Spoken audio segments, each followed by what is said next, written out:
사별 후에 처음 맞게 된 밤, 그의 커다란 손보다 더 깊게 느껴지는 것에 온몸이 떨렸다. 남편과 사별하고서 늘 누군가의 손이 제 어깨에 닿기만 해도 죄를 짓는 기분이 들었습니다. 하지만 남편과 사별 후 3년 정전된 조용한 방 안에서 그 사람은 제 이마에 입을 맞췄어요. 오랜만에 느끼는 이 기분은 저의 몸을 떨게 만들었죠. 매일 외로운 나날을 지냈던 제 마음이 위로받는 느낌이었습니다. 그는 무엇보다 누군가의 품에 안겨 마음껏 울어도 된다는 느낌을 제게 전해줬어요. 저는 이 사람과 어떤 인연으로 만나게 됐을까요? 이야기 시작 전 구독과 좋아요, 알림 설정 눌러주시고 여러분의 생각을 댓글로 남겨주세요. 저는 이정선입니다. 올해 61세죠. 3년 전 남편을 떠나보낸 후 그와 함께 꾸렸던 이 작은 카페에서 혼자 살고 있습니다. 강원도 외곽 국도변에 자리 잡은 우리 카페는 정말 작았어요. 테이블 5개에 의자 18개가 전부였습니다. 남편이 직접 만든 나무 선반에는 커피잔들이 가지런히 놓여 있었죠. 하지만 지금은 그 위에 먼지만 수북이 쌓여 있었습니다. 남편이 떠난 후 저는 카페 문을 닫았어요. 도저히 혼자서는 손님을 맞을 수가 없었거든요. 매일 아침 일어나면 남편이 서 있던 커피 머신 앞을 바라봤습니다. 그 자리는 여전히 비어 있었어요. 여보, 오늘은 날씨가 참 좋네. 혼자 중얼거리는 게 습관이 되었습니다. 대답은 없었지만요. 창밖으로 보이는 산은 계절이 바뀔 때마다 색깔을 바꿨는데 저에게는 모든 게 회색빛이었어요. 그러던 어느 여름날이었습니다. 새벽 6시쯤 되었을까요? 저는 늘 그 시간에 일어나 창가에 앉아 차를 마시곤 했어요. 그날도 마찬가지로 차를 우리고 있는데 국도변 주유소에서 움직이는 사람 하나가 눈에 들어왔습니다. 중년 남자였어요. 키가 제법 크고 어깨가 넓었습니다. 그런데 뭔가 달랐어요. 다른 주유소 직원들과는 다르게 움직임이 조심스러웠거든요. 기름 호스를 감는 모습도 바닥을 청소하는 모습도 마치 누군가를 배려하는 것 같았어요. 며칠 동안 계속 그 남자를 보게 되었습니다. 매일 새벽 같은 시간에 나타나서 성실하게 일하는 모습이었어요. 그런데 이상했습니다. 왜 계속 그 사람에게 시선이 가는 걸까요? 남편과 함께 살 때는 주유소 직원들을 신경 쓴 적이 없었거든요. 그저 기름 넣으러 갈 때나 마주치는 사람들이었으니까요. 하지만 혼자가 된 후에는 모든 게 달라 보였습니다. 어느 날은 그 남자가 주유소 앞 화단에 물을 주는 모습을 봤어요. 아무도 시키지 않았는데 스스로 하는 일이었습니다. 꽃들이 시들까봐 걱정하는 듯한 표정이었어요. 저런 사람도 있구나. 혼자 중얼거렸습니다. 남편이 살아있었다면 저런 모습을 보고 뭐라고 했을까요? 아마 성실한 사람 같네라고 말했을 것 같아요. 그 생각을 하니 갑자기 눈물이 났습니다. 남편과 나눴던 사소한 대화들이 그리워졌어요. 이제는 혼자 중얼거리는 것만 남았으니까요. 카페 안은 여전히 조용했습니다. 시계 소리만 똑딱똑딱 들렸어요. 3년 전 그날 이후로 멈춰버린 제 시간 속에서 유일하게 움직이는 건 시계 바늘 뿐이었습니다. 그런데 그 평범한 일상이 하루아침에 바뀌었어요. 어느 날 오후 카페 문이 삐걱거리며 열렸습니다. 저는 깜짝 놀라 고개를 들었어요. 3년 동안 문을 닫고 있었는데 누군가 들어오다니요. 주유소에서 보던 그 남자였습니다. 키가 크고 어깨가 넓은 그 성실해 보이던 사람이요. 그런데 가까이서 보니 생각보다 나이가 많아 보였어요. 아마 저와 비슷하거나 조금 더 많을 것 같았습니다. 안녕하세요. 남자가 조심스럽게 인사했습니다. 목소리가 낮고 차분했어요. 저는 어떻게 대답해야 할지 몰라 그냥 고개만 끄덕였습니다. 손님을 맞는 게 얼마나 오랜만인지 몰라요. 그는 카페 안을 둘러보더니 조용히 말했습니다. 에어컨도 없이 혼자 고생 많으시네요. 그 말을 듣는 순간 저는 얼어붙었어요. 마치 벼락을 맞은 것 같았습니다. 남편이 떠난 후 3년 동안 아무도 제 상태를 걱정해 준 사람이 없었거든요. 손이 떨렸습니다. 물컵을 집으려 했는데 자꾸 놓칠 것 같았어요. 겨우 물을 따라서 그에게 건넸습니다. 한마디도 할 수 없었어요. 목구멍이 막힌 것 같았거든요. 감사합니다. 남자는 물을 받으며 미소를 지었습니다. 그런데 그 미소가 어떤 의미인지 저는 알 수 없었어요. 동정인지 친근함인지 아니면 단순한 예의인지요. 그날 이후 이상한 일이 일어났습니다. 매일 새벽 6시 반쯤 되면 카페 문이 열렸어요. 그 남자가 주유소 일을 시작하기 전에 들러서 커피 한 잔을 주문하는 거였습니다. 처음에는 당황스러웠어요. 3년 동안 혼자였는데 갑자기 매일 손님이 오니까요. 그런데 며칠 지나니 기다리고 있는 저를 발견했습니다. 새벽 6시 반이 되면 자연스럽게 커피 머신을 켜고 있더라고요. 오늘도 이른 시간에 수고 많으십니다. 아니에요. 일찍 일어나는 게 습관이라서요. 간단한 대화였지만 저에게는 큰 의미였어요. 3년 동안 혼자 중얼거리기만 했는데 누군가와 주고받는 말이 있다는 게 신기했습니다. 그런데 한 가지 이상한 게 있었어요. 그 남자는 절대 서두르지 않았습니다. 커피를 천천히 마시면서 창밖을 보거나 제가 하는 일을 조용히 지켜봤어요. 마치 이 시간 자체를 소중히 여기는 것 같았습니다. 혹시 아침 식사는 하시나요?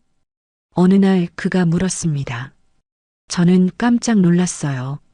3년 동안 누구도 제 끼니를 걱정해주지 않았거든요. 보통 빵 한 조각 정도만 먹어요. 그럼 제가 가끔 뭔가 가져와도 될까요? 저도 혼자 사는데 많이 만들 때가 있어서요.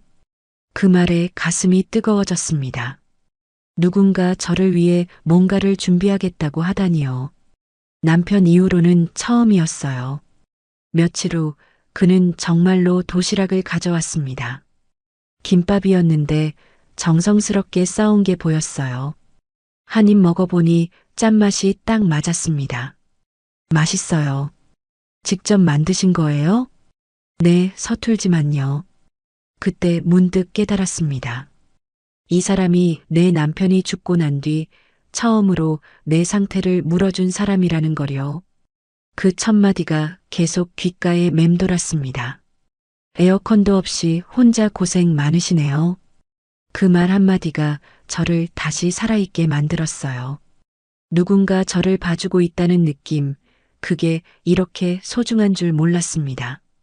그런 평온한 일상이 일주일쯤 계속되었을까요? 어느 날 아침 평소보다 조금 늦게 그가 나타났습니다. 손에 뭔가를 들고 있었어요. 가까이 와서 보니 낡은 털모자였습니다. 제 심장이 멈추는 것 같았어요. 그건 남편의 털모자였거든요. 마지막으로 입원했을 때 쓰던 바로 그 모자였습니다. 회색빛 털실로 짠 소박한 모자였지만 남편이 가장 아꼈던 것 중 하나였어요. 어디서 이걸? 목소리가 떨렸습니다. 그 모자를 언제 잃어버렸는지도 기억이 안 났어요. 아마 남편이 떠난 후 정신이 없을 때였을 거예요. 창고 뒤편에 있었습니다. 그의 목소리도 평소와 달랐어요. 조심스럽고 무거웠습니다. 마치 함부로 다뤄서는 안 될 것을 만진 것처럼요. 이런 건 함부로 못 버리죠. 그 말을 하면서 그의 손이 미세하게 떨리고 있는 걸 봤습니다. 털모자를 건네는 손가락 끝이 조금씩 흔들리고 있었어요. 왜 그럴까요? 단순히 남의 물건을 찾아준 것뿐인데 말이에요. 저는 그 모자를 받아들었습니다. 3년 만에 만지는 남편의 체온이었어요. 물론 이미 차갑게 식어버렸지만 여전히 남편의 냄새가 희미하게 남아있는 것 같았습니다. 고맙습니다. 겨우 그 말만 할 수 있었어요. 더 말하면 울 것 같았거든요. 그런데 그는 제 표정을 보더니 자리에 앉지 않고 그냥 서 있었습니다. 오늘은 커피 안 드시고 가세요? 아, 네. 오늘은 그냥 말을 마치지 못하고 그는 문 쪽으로 향했어요. 그런데 문 앞에서 멈춰 서더니 뒤돌아봤습니다. 소중한 것들은 어디 가지 않아요. 다만 우리가 잠깐 놓칠 뿐이죠. 그 말을 남기고 그는 나갔습니다. 저는 한참 동안 그 자리에 서 있었어요. 털모자를 꼭 껴안고서요. 그날 밤 잠이 오지 않았습니다. 털모자를 베개 옆에 두고 계속 바라봤어요. 남편이 그 모자를 쓰고 웃던 모습이 생각났습니다. 겨울마다 그 모자를 쓰고 눈사람을 만들어주던 모습도요. 그런데 이상했어요. 슬픔보다는 궁금함이 더 컸습니다. 그 남자는 왜 그렇게 조심스러워 했을까요? 왜 손이 떨렸을까요? 그리고 마지막에 한 말은 무슨 뜻이었을까요? 소중한 것들은 어디 가지 않아요. 그 말이 계속 머릿속을 맴돌았습니다. 마치 경험에서 우러나온 말 같았어요. 누군가 잃어본 사람만이 할 수 있는 말 같았습니다. 다음 날 아침 그는 평소와 같은 시간에 왔어요. 그런데 뭔가 달랐습니다. 눈빛이 더 조심스러웠고 말수도 적었어요. 어제는 고마웠어요. 제가 먼저 말을 걸었습니다. 그는 고개를 끄덕이더니 조용히 대답했어요. 별일 아니었습니다. 아니에요. 저에게는 정말 소중한 거였어요. 그 말에 그의 표정이 잠깐 흔들렸습니다. 마치 무언가 가슴 깊은 곳이 건드려진 것 같았어요. 혹시? 저는 용기를 내어 물어봤습니다. 혹시 당신도 뭔가 소중한 걸 잃어본 적이 있나요? 그 질문에 그는 한참 동안 말이 없었어요. 커피를 들고 있던 손이 또 미세하게 떨렸습니다. 그리고 나서 작은 목소리로 대답했어요. 네, 있습니다. 그 순간 알았어요. 이 사람도 저처럼 뭔가를 떠나보낸 사람이라는 걸요. 그래서 제 마음을 이해하는 거였고, 그래서 털모자를 그렇게 조심스럽게 다뤘던 거였어요. 우리는 그날 처음으로 서로의 아픔을 조금씩 나누기 시작했습니다. 그렇게 조금씩 마음을 열어가던 어느 날 밤이었습니다. 태풍 경보가 내려진 날이었어요. 바람 소리가 무서울 정도로 거셌습니다. 창문을 때리는 빗소리에 잠이 깰 정도였죠. 밤 10시쯤 되었을까요? 갑자기 카페 안이 깜깜해졌습니다. 정전이었어요.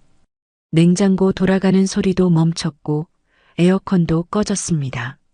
순간 너무 조용해져서 오히려 무서웠어요. 손전등을 찾으려고 더듬거리고 있는데 카페 문을 두드리는 소리가 들렸습니다. 이런 밤에 누가 올까요? 문을 열어보니 그 남자였어요. 비에 흠뻑 젖은 채로 랜턴과 손전등을 들고 서 있었습니다. 괜찮으세요? 불이 다 나갔던데요. 숨이 가빠 보였어요. 아마 급하게 달려온 것 같았습니다. 왜 이런 밤에 저를 걱정해서 왔을까요? 네, 괜찮아요. 그런데 이런 날씨에 왜? 냉장고 음식들 다 상할 텐데요. 제가 아이스박스 가져왔어요. 정말로 큰 아이스박스를 끌고 왔더라고요. 냉장고 안에 음식들을 옮기는데 두 사람이 해야 할 일이 많았습니다. 여기 너무 더워요. 창고로 가시죠. 창고는 카페보다 조금 더 시원했어요. 그곳에서 랜턴을 켜고 나란히 앉았습니다. 그는 부채 2개를 가져왔더라고요. 이거라도 있으면 조금 나을 거예요. 부채질을 하면서 우리는 조용히 앉아 있었습니다. 태풍 소리만 윙윙거리고 있었어요. 랜턴 불빛이 창고 안을 희미하게 비추고 있었습니다. 전기 언제쯤 들어올까요? 아마 내일 아침은 되어야 할 것 같아요. 그렇게 말하면서 그는 부채질을 계속했습니다. 제 쪽으로 바람이 오도록 각도를 맞춰서요. 저도 그를 향해 부채질을 했어요. 1시간쯤 그렇게 있었을까요? 갑자기 제 부채가 그의 부채와 부딪혔습니다. 깜짝 놀라서 부채를 놓치려는 순간 그의 손이 제 손목을 잡았어요. 조심하세요. 그 순간이었습니다. 그의 손이 제 손목에 닿은 순간 전기가 흐르는 것 같았어요. 따뜻했습니다. 정말 따뜻했어요.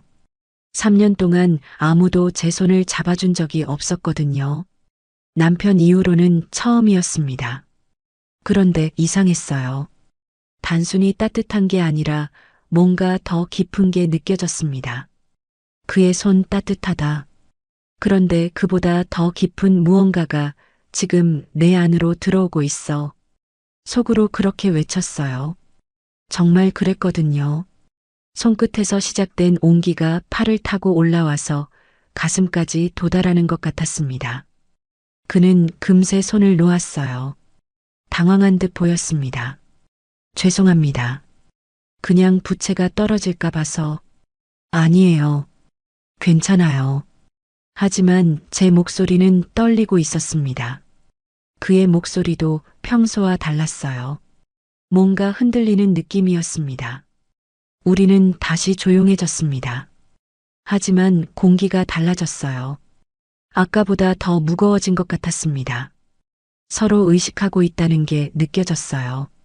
랜턴 불빛이 그의 얼굴을 비췄습니다. 평소보다 진지해 보였어요. 무언가 생각에 잠긴 것 같았습니다. 정선 씨, 처음으로 제 이름을 불렀어요. 그동안은 그냥 안녕하세요라고만 했었는데요. 네.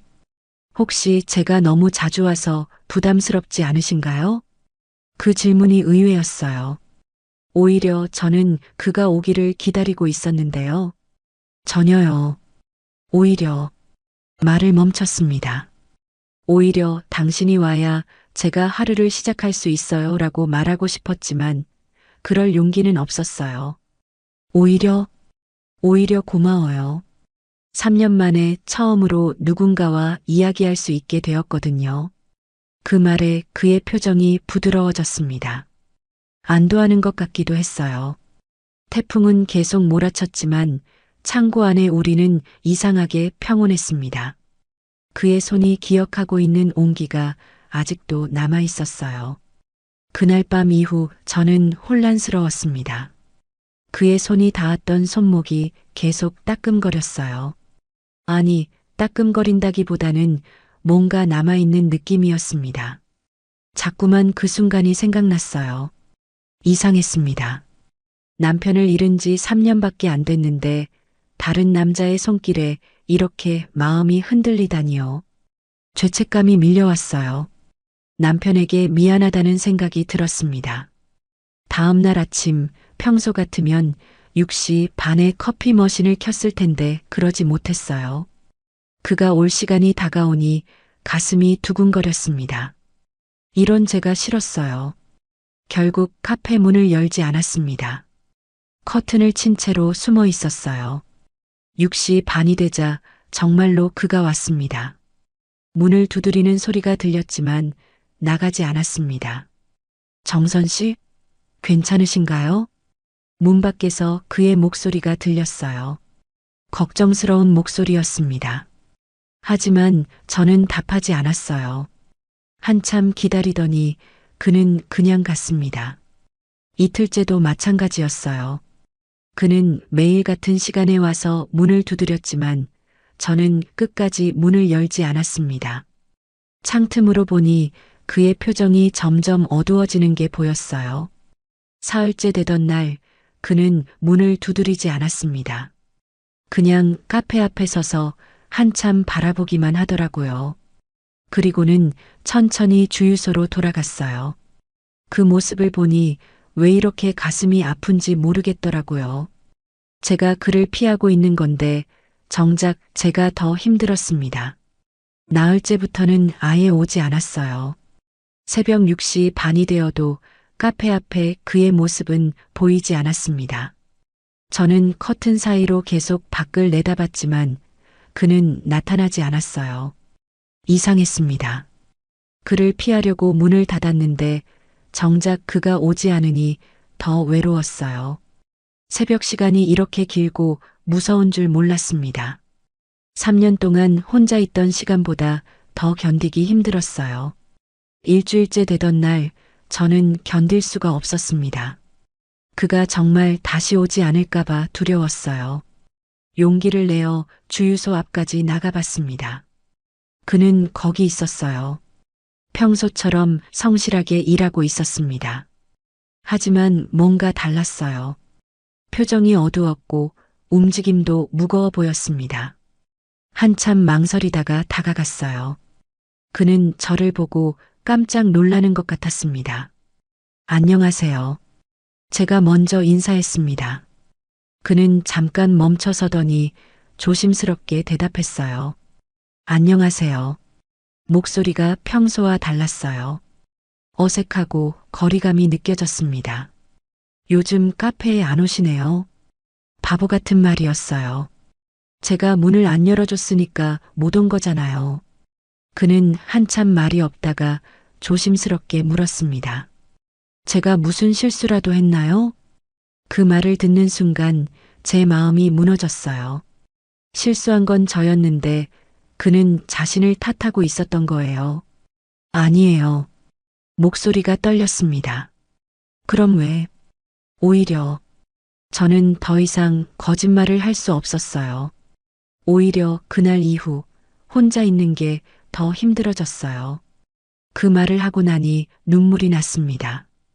일주일 동안 참고 있던 눈물이 터진 거예요. 죄송해요. 제가 이상해졌나 봐요. 3년 동안 혼자 살았는데 갑자기 누군가와 있는 게 좋아지니까 무서워졌어요. 그는 아무 말 없이 저를 바라봤습니다. 그러더니 조용히 말했어요. 무서워하실 필요 없어요. 저도 마찬가지거든요. 네. 저도 누군가와 함께 있는 게 좋아진 게 무서웠어요. 하지만 이제 알겠어요. 그게 잘못된 감정이 아니라는 걸요. 그의 말에 저는 더 눈물이 났습니다. 그제야 깨달았어요. 저 혼자만 이런 감정을 느끼고 있는 게 아니었다는 걸요. 내일 아침에 다시 와도 될까요? 네, 기다리고 있을게요. 그 말을 하고 나니 일주일 만에 처음으로 마음이 편해졌습니다. 그렇게 다시 일상이 시작되었습니다. 그는 매일 아침 6시 반에 카페로 왔고 저는 기다리고 있었어요. 하지만 뭔가 달라졌습니다. 전보다 더 편안해진 것 같았어요. 그런데 며칠 후 문제가 생겼습니다. 유난히 더운 날이 이어졌는데 에어컨이 고장 나버린 거예요. 수리기사를 불러도 부품이 없어서 일주일은 기다려야 한다고 했습니다. 이런 더위에 어떻게 지내세요? 그가 걱정스럽게 물었어요. 저는 괜찮다고 했지만 실제로는 정말 힘들었습니다. 밤에도 더워서 잠을 제대로 잘 수가 없었어요. 사흘째 되던 날이었습니다. 아침부터 기온이 35도까지 올라갔어요. 카페 안은 찜통 같았습니다. 그날도 그는 평소 시간에 와서 커피를 마셨는데 제가 자꾸 어지러워하는 걸 봤나 봐요. 얼굴이 너무 빨갛네요.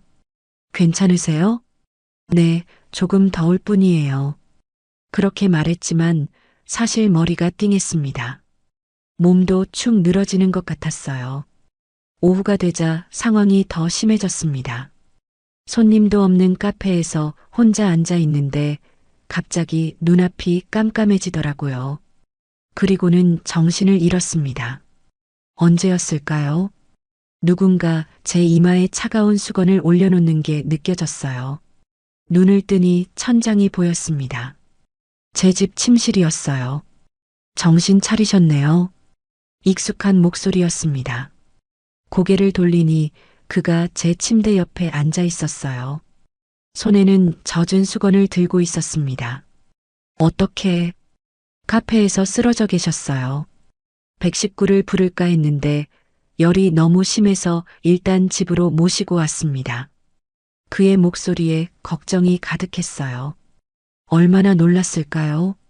지금 몇 시예요? 저녁 8시쯤 되었어요.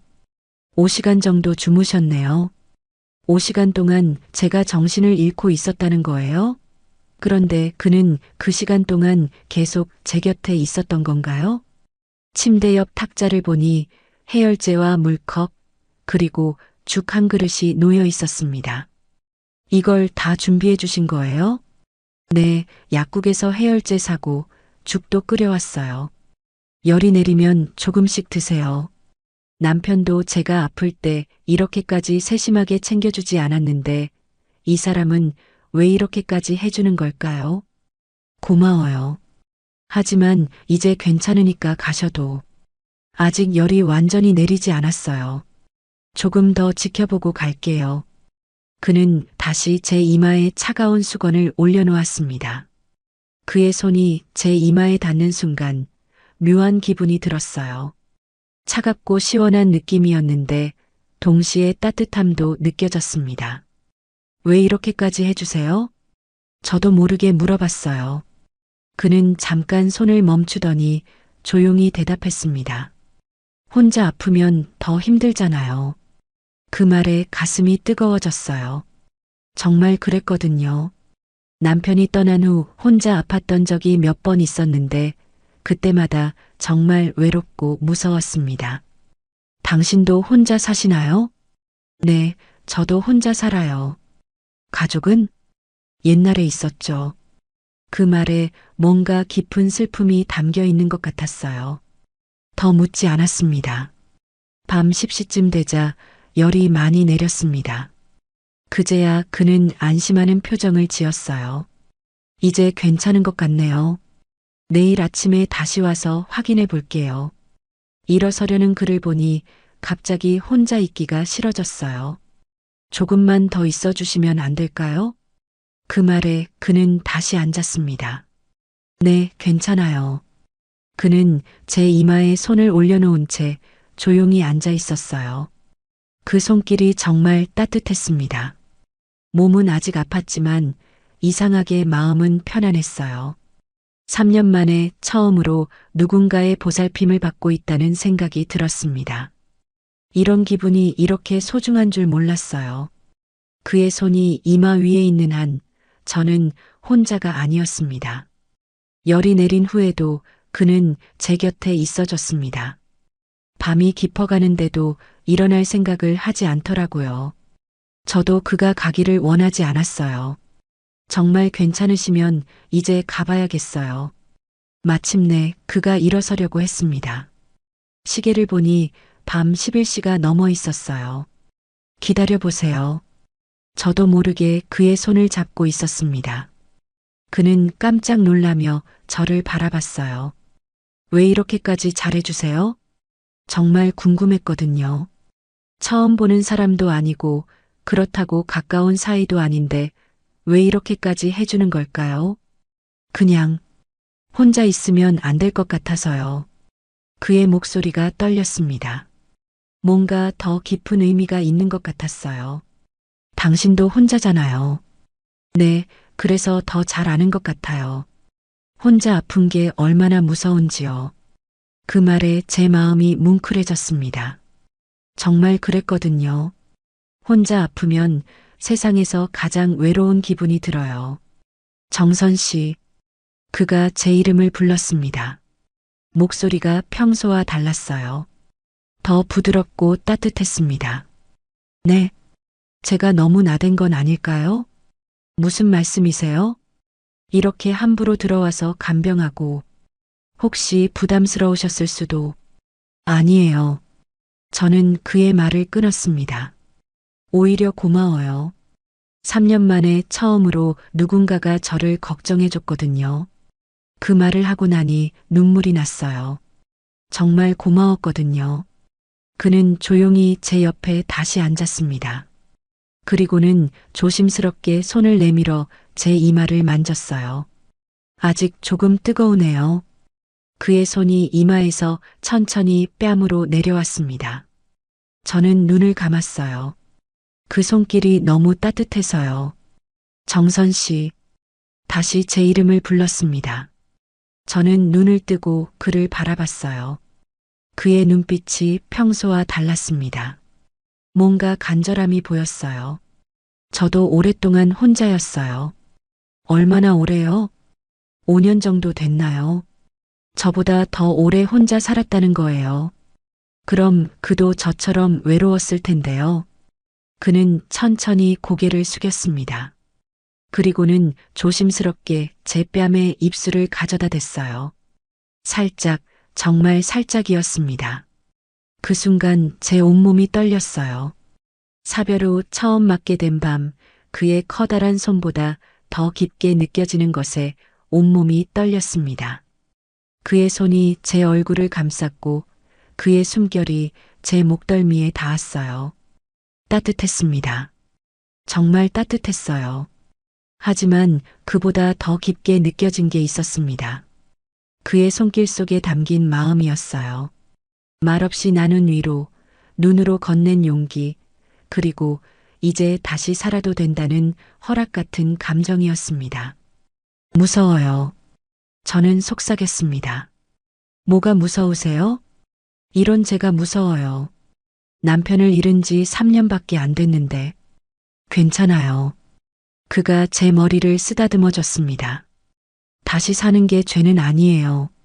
그 말에 더 눈물이 났습니다. 제가 가장 듣고 싶었던 말이었거든요. 당신 손보다 더 따뜻한 게 있었어요. 제가 말했습니다. 뭐죠?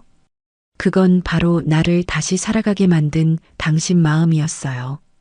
그 말을 하고 나니 가슴이 후련해졌습니다. 정말 그랬거든요. 그의 손길도 따뜻했지만 그 속에 담긴 진심이 더 따뜻했어요. 그는 저를 꼭 안아줬습니다. 남편 이후로 처음으로 누군가의 품에 안긴 거였어요. 그런데 죄책감보다는 안도감이 더 컸습니다. 저도 그래요. 그가 제 귀에 속삭였습니다. 당신 덕분에 다시 살 수 있을 것 같아요. 그날 밤 우리는 서로의 외로움을 달래주었습니다. 그리고 다시 사는 법을 배우기 시작했어요. 그날 밤 이후 모든 게 달라졌습니다. 우리는 서로에게 솔직해졌어요. 그도 저처럼 배우자를 잃고 5년 동안 혼자 살아왔다는 걸 알게 되었습니다. 제 이름은 김민수예요. 그가 처음으로 자신의 이름을 말해줬습니다. 김민수? 이제야 그에게 제대로 된 이름이 생긴 것 같았어요. 며칠 후 민수 씨가 조심스럽게 제안했습니다. 혹시 함께 살 생각은 없으세요? 갑작스러운 제안이었어요. 하지만 이상하게 거부감이 들지 않았습니다. 주유소 옆에 작은 방이 하나 있어요.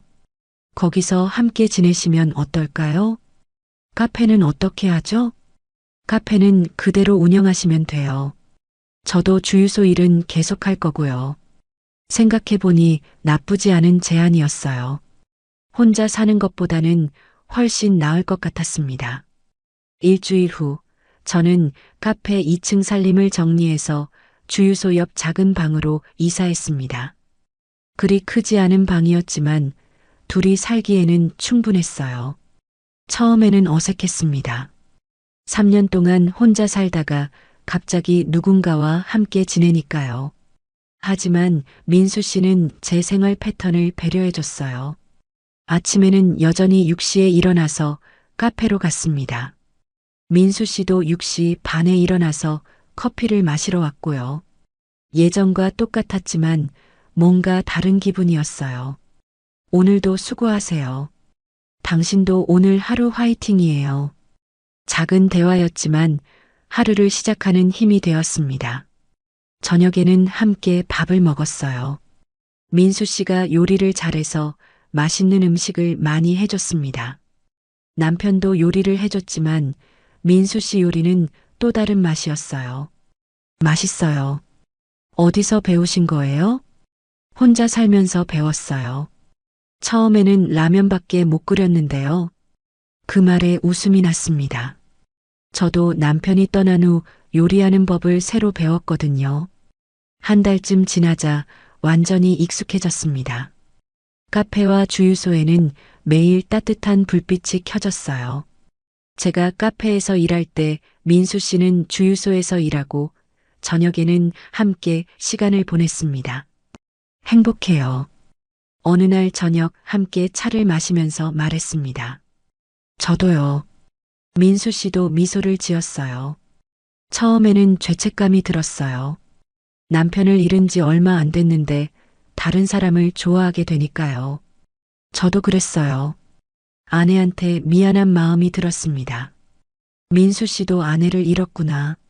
그래서 제 마음을 그렇게 잘 이해해줬던 거예요. 하지만 이제는 알겠어요. 다시 사는 게 죄가 아니라는 걸요. 맞아요. 오히려 살아있는 사람의 의무인 것 같아요. 그 말에 고개를 끄덕였습니다. 정말 그런 것 같았어요. 계절이 바뀌고 또 바뀌었습니다. 우리는 서로에게 익숙해졌고 서로를 아끼게 되었어요. 처음에는 동반자 같은 느낌이었는데 점점 진짜 사랑으로 변해갔습니다. 정선 씨, 네, 사랑해요. 민수 씨가 처음으로 그 말을 했습니다. 저도 그 말을 기다리고 있었어요. 저도 사랑해요. 61세에 다시 찾은 사랑이었습니다. 젊을 때의 사랑과는 달랐어요. 더 깊고 더 소중했습니다. 어느 날 저는 깨달았어요. 그날 밤 느꼈던 그 깊은 감정이 무엇이었는지 말이에요. 당신 손보다 더 깊었던 건 내 고요한 삶을 다시 움직이게 만든 사랑이었어요. 민수 씨에게 말했습니다. 저도 그래요. 당신 덕분에 다시 살 수 있게 되었어요. 우리는 서로 손을 잡았습니다. 처음 만졌을 때처럼 따뜻했지만 이제는 떨리지 않았어요. 편안하고 든든했습니다. 주유소와 카페에는 오늘도 따뜻한 불빛이 켜집니다. 그리고 그 불빛 아래서 우리는 매일 다시 사는 법을 배우고 있어요.